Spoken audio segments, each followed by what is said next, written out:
की शुरुआत में हम दो आदमियों को देखते हैं जो कि अपने मिनी ट्रक में मेडिकल रिसर्च का केमिकल ट्रांसपोर्ट कर रहे होते हैं। वो लोग बातें करते हुए आगे बढ़ते हैं कि उनकी गाड़ी के सामने एक हिरन आ जाता है। वो इस चीज पे ध्यान नहीं देते और उनकी गाड़ी हिरन से टकरा जाती है और इस एक्सीडेंट की वजह से गाड़ी में लोड एक केमिकल नदी में चला जाता है। वो लोग इस चीज पे ध्यान नहीं देते और आगे चले जाते हैं। वो टैंक नदी में तैरते हुए एक किनारे के पास जाके फूट जाता है, जिससे उसमें भरा केमिकल रिलीज होने लगता है और वहाँ पे दो बीवर्स होते हैं। अब हम एक लड़के को देखते हैं जो कि नदी में फिशिंग कर रहा होता है, लेकिन अचानक कोई उसे नदी की तरफ खींचता है और वो इससे डर जाता है और जब वो पीछे मुड़ता है तो कोई उस पर अटैक कर देता है। तभी स्टोरी दूसरी तरफ मुड़ जाती है और हमारी मुलाकात जेनी नामी एक लड़की से होती है, क्योंकि उसके बॉयफ्रेंड जोसेफ ने उसके साथ चीट किया था और वो काफी अपसेट होती है। जेनी अपनी दो दोस्तों के साथ एक गैस स्टेशन पे होती है, क्योंकि वो लोग वीकेंड एंजॉय करने जंगल में बने एक कैबिन में जा रहे थे। उन दोनों का नाम यू और मैरी होता है। जू के साथ उसका एक डॉगी भी होता है। मैरी डिसाइड करती है कि वो लोग अकेले में जाके शांति में टाइम स्पेंड करेंगे, जिस पर जेनी भी उसकी बात पर एग्री करती है। लेकिन जू थोड़ी सी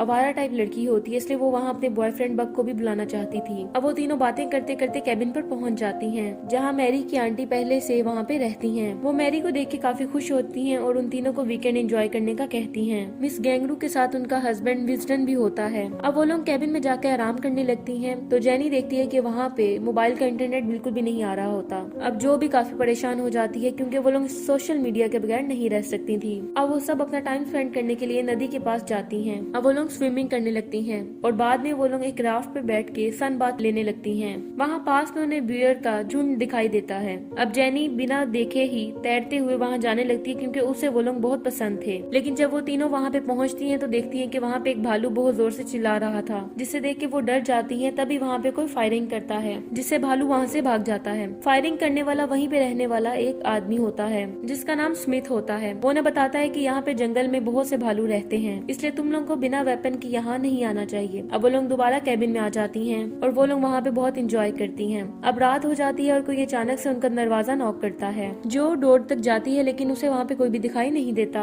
अब वो टॉर्च लेके आगे जाती है। मैरी और जेनी बाहर खड़ी हो जाती हैं। तभी अचानक से कोई कमरे का दरवाजा बंद कर देता है। अब वो काफी ज्यादा डर जाती हैं। तभी पीछे से कोई आता है। वो लोग देखते हैं तो वो मैरी का बॉयफ्रेंड टॉमी होता है। वहाँ पे उन तीनों के बॉयफ्रेंड आ जाते हैं और उन्होंने उसके साथ प्रैंक करने के लिए ये सब किया था। मैरी और जो तो अपने अपने बॉयफ्रेंड्स को देख के खुश हो जाती हैं, लेकिन जेनी जोसेफ पे पहले से ही गुस्सा थी, इसलिए वो उस पर काफी ज्यादा खफा थी। मैरी और जो तो रूम में जाके अपने अपने बॉयफ्रेंड के साथ एंजॉय करने लगती हैं, लेकिन जेनी और जोसेफ अभी भी वहीं पे बैठे हुए होते हैं। जोसेफ उसे मनाने की बहुत कोशिश करता है, लेकिन वो उसी का फोटो उसको दिखाते हुए पूछती है कि लड़की कौन है। तो वो कहता है कि मैं उस लड़की को नहीं जानता, जब मैं नशे में था तो किसी ने मेरा फोटो खींच लिया। लेकिन जेनी उसकी बात पे यकीन नहीं करती और वहाँ से जाने लगती है। जोसेफ उसके पीछे जाके उसे राजी करने के लिए किस करने लगता है, लेकिन वो उसे पीट कर वहाँ से चली जाती है और शॉवर लेने लगती है। तभी वहाँ पे एक बीवर आ जाता है। वो काफी भड़का हुआ था और जेनी को काटने की कोशिश करता है, लेकिन वो किसी तरह से वहाँ से भागते हुए जोसेफ की तरफ जाती है और उसे इसके बारे में बताती है। तभी वहाँ पे बाकी लोग भी आ जाते हैं, लेकिन वो सभी जेनी की बात को सीरियस नहीं लेते।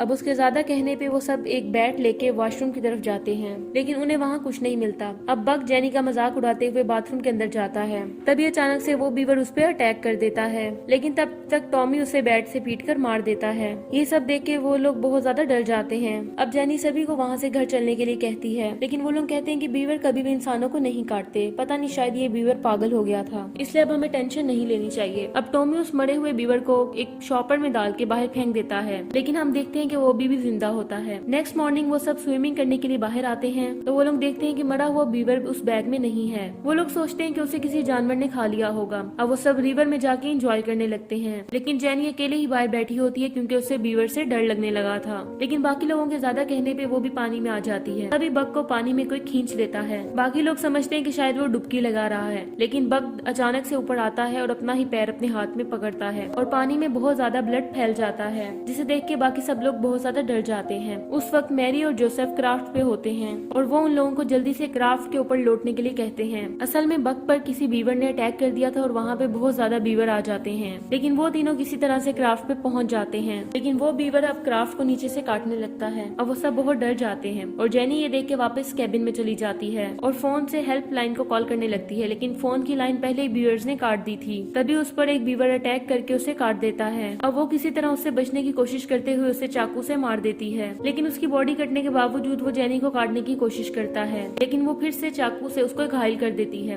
दूसरी तरफ बहुत से बीवर क्राफ्ट को नीचे से काटने लगते हैं, लेकिन टॉमी किसी तरह से उन्हें पीट कर वहाँ से दूर भगाता है। लेकिन जोसेफ बक के डॉग को पानी में फेंक देता है। जब तक वो बीवर उन्हें काटते हैं तभी वो सब लोग नदी के बाहर आ जाते हैं और किसी तरह भागते बचाते हुए कैबिन में आ जाते हैं। अब रात हो जाती है, लेकिन बहुत से बीवर्स उनके घर के चारों तरफ होते हैं। दरअसल वो सब बीवर्स उस केमिकल की वजह से आ रहे थे और उसी केमिकल की वजह से वो सब ज़ॉम्बीज बन रहे थे। अब सभी लोग उस कैबिन में फंस जाते हैं क्योंकि वहाँ पे कोई भी नेटवर्क नहीं होता, जिसकी वजह से वो बाहर से कोई भी हेल्प नहीं बुलवा सकते थे। वहीं बक का पैर कटने की वजह से उसका काफी ब्लड निकल जाता है, इसलिए उसे जल्द से जल्द हॉस्पिटल ले जाने की जरूरत थी। उसी वक्त वो मरा हुआ बीवर फिर से जिंदा हो जाता है। अब जोसेफ को बहुत गुस्सा आता है और वो उसका सर काट कर बाहर ले जाता है और बाकी बीवर्स की ओर फेंक देता है, जिससे वहाँ पे और बीवर्स आ जाते हैं। वो घर के अंदर आ जाते हैं। अब टॉमी डिसाइड करता है कि वो मैरी की गाड़ी लेके बक को हॉस्पिटल लेके जाएगा और बाद में वहाँ से उनके लिए हेल्प बुलाएगा। उसकी ये बात सुन के जो भी उसके साथ जाने को तैयार हो जाती है। अब वो दोनों बक को गाड़ी में बिठा के वहाँ से लेके निकल जाते हैं। पीछे वो 3 ही बचे होते हैं कि कुछ बीवर्स विंडो से अंदर घुसने लगते हैं, इसलिए वो लोग सभी दरवाजों को बंद करके उस पे कीलें ठोकने लगते हैं। दूसरी तरफ हम मिसेस ग्रोग और विजडन को देखते हैं। ग्रोग को बाहर से बहुत अजीब सी आवाजें सुनाई देती हैं, इसलिए वो विजडन को बाहर देखने के लिए कहती है, लेकिन वो उसकी बात को नहीं मानते और अपने डॉग के साथ वहीं बैठे रहते हैं। तभी हम देखते हैं कि उसके डॉग की जगह एक बीवर बैठा हुआ है। दूसरी तरफ टॉमी और जो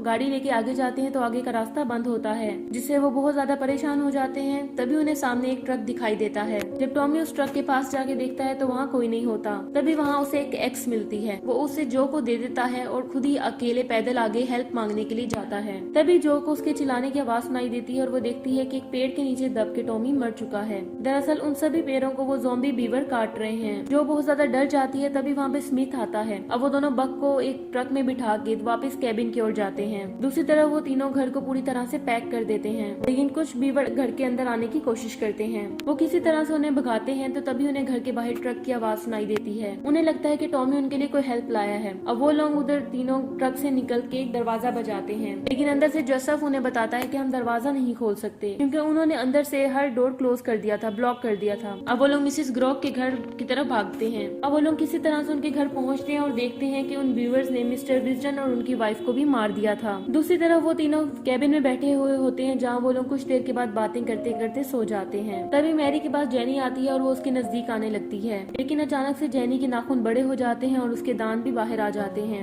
ये देख के मैरी बहुत डर जाती है और उसे बचने की कोशिश करती है, लेकिन जेनी काफी हद तक एक बीवर बन चुकी थी। तभी पीछे से जोसेफ उस पर अटैक करके उसे घायल कर देता है और वो लोग वहाँ से भाग जाते हैं। इसी तरह बक पे स्मिथ अटैक करके उसे पूरी तरह से घायल कर देता है। अब जो बहुत ज्यादा डर जाती है और भागते हुए ऊपर जाके खुद को रूम में लॉक कर लेती है, लेकिन उसी रूम में ग्रॉग होती है जो कि एक ज़ॉम्बी बन चुकी थी। अब वो जो पे अटैक कर देती है और वो उससे बचने के लिए विंडो से कूद जाती है। दूसरी तरफ कैबिन में फ्लोर को खोदते हुए बहुत से बीवर्स अंदर आने लगते हैं, इसलिए जोसेफ और मैरी उन्हें मारने की कोशिश करते हैं और भागते हुए वॉशरूम में चले जाते हैं, जहाँ मैरी जोसेफ को अपना शर्ट उतारने को कहती है क्योंकि उसे लगता है कि जोसेफ भी उस वायरस से इन्फेक्टेड हो गया है। जोसेफ अपनी शर्ट उतार के उसे दिखाता है कि मैं बिल्कुल ठीक हूँ, लेकिन उसे यकीन नहीं होता। अब वो उसे अपनी पैंट उतारने को भी कहती है। जोसेफ वही करता है और बाद में मैरी को भी अपनी बॉडी दिखाने के लिए कहता है। वो भी जब अपने क्लॉथ्स उतारती है तो उसे उसके जिस्म पे एक घाव दिखता है। वो जैसे ही उसे देखने लगता है तो वो उसे किस करने के लिए आगे बढ़ती है। अब वो दोनों इंटीमेट होने लगते हैं। तभी एक बीवर प्लग को काटता है, जिससे कैबिन में आग लग जाती है। तभी मैरी वॉशरूम में आ जाती है और वो जोसेफ को काट देती है, जिससे वो भी मर जाता है। ये सब देख के मैरी बाहर भाग जाती है। तभी जो गाड़ी लेके आती है और मैरी उसके साथ बाहर चली जाती है। आगे जाने पे स्मिथ उनके सामने आ जाता है और उनपे फायरिंग कर देता है, जिससे उनकी गाड़ी का एक्सीडेंट होता है और सभी ज़ॉम्बी उनकी तरफ आने लगते हैं। लेकिन इससे पहले वो लोग उन तक पहुंचते वो गाड़ी लेके आगे चली जाती है। कुछ दूर आगे जाके जो गाड़ी रोक देती है। आगे का रास्ता ब्लॉक होता है और वो दोनों पैदल ही आगे बढ़ने लगते हैं। तभी मैरी जो पे गन तान लेती है क्योंकि उसे लगता है कि वो भी वायरस से इन्फेक्टेड है। जो उसे समझाने की कोशिश करती है कि ये घाव विंडो से कूदने की वजह से हुआ था।